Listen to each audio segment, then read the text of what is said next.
ஆதி அந்தமில்லா பொன்னடி ஆதி மாமுகன் செவடி ஆதி அம்பிகை வாழை மலரடி யோஜநாதனை வணங்குவோம். இன்றைக்கி குபேர நிறம் வந்து கன்னியா ராசிக்கு தான் பார்க்க போகிறோம். இரண்டாம் அதிபதி வந்து உங்களுக்கு சுக்கரனா இருக்கிறது, தனக்காரகனே உங்களுக்கு வந்து சுக்கரனா தான் இருக்காங்க. அதனால் பிங்க்கு சம்மந்தப்பட்ட கலர் தான் உங்களுக்கு குபேர நிறம். நீங்கள் வண்டி வாங்குறீங்க, கார் வாங்குறீங்க, உங்களுக்கு நட்பான சம்மந்தப்பட்ட கலர் வாங்கினா நீங்கள் பிங்க்கு சம்மந்தப்பட்ட கலரை யூஸ் பண்ணிக்கலாம். இல்லை பிங்க்கு சம்மந்தப்பட்ட எழுத்து அதில் ஃபாலோ பண்ணிக்கலாம். ஏன்னா பணம் வரக்கூடிய கலர் வந்து உங்களுக்கு சுக்கரன் தான் ஜாதகத்தில். ஜாதக பிரகாரம் பார்த்தோன்னா பாக்கியாதிபதியும் இரண்டாம் அதிபதியுமே சுக்கரனா வராங்க.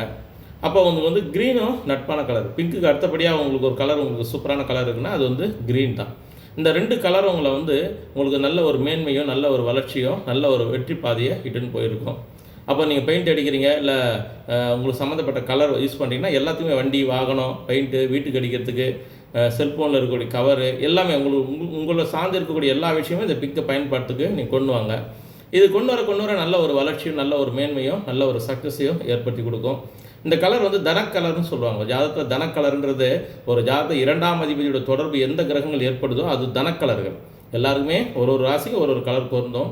அப்போ நீங்கள் கன்னியா ராசிக்கு இந்த கலர் பயன்படுத்த நல்ல ஒரு வெற்றியும் நல்ல ஒரு மாற்றத்தையும் ஏற்படுத்தி கொடுக்கும். பாக்கியாதிபதி உங்களுக்கு இயற்கையாகவே சுக்கரனா வராரு இல்லையா? அப்போ ரெண்டுமே உங்களுக்கு வந்து சுக்கரனா வந்துட்டாங்க. இது வந்து மிகப்பெரிய ஒரு நன்மை பலனை ஏற்படுத்தி கொடுக்கும். கன்னியா ராசியில் இருக்கிற சொந்த தொழில் செய்யாமல் இருக்க மாட்டாங்க. எப்படியும் சொந்த தொழில் செய்யக்கூடிய பலம் உடையவங்க. அதுக்கெல்லாம் நீங்கள் பயன்பாட்டுக்கு வந்துடும். ஏன்னா லக்னாதிபதி 10ஆம் அதிபதியும் உங்களுக்கு புதனாக இருக்கிறதுனால சொந்த தொழிலையும் மேன்மை அதிகமான சக்ஸஸ் சொந்த தொழிலில் புதன் கன்னியா ராசி தான். அதனால் அவங்களுக்கு வந்து சொந்த தொழில் செய்கிற பலம் அதிகமாக இருக்கிறதால இதை பயன்பாட்டுக்கு நீங்கள் கொண்டு வாங்க. நல்ல ஒரு சக்ஸஸையும் மேன்மை பெற்று வாழ்க்கையில் சிறப்பாக வாழணும். ஜெய் ஸ்ரீராம்.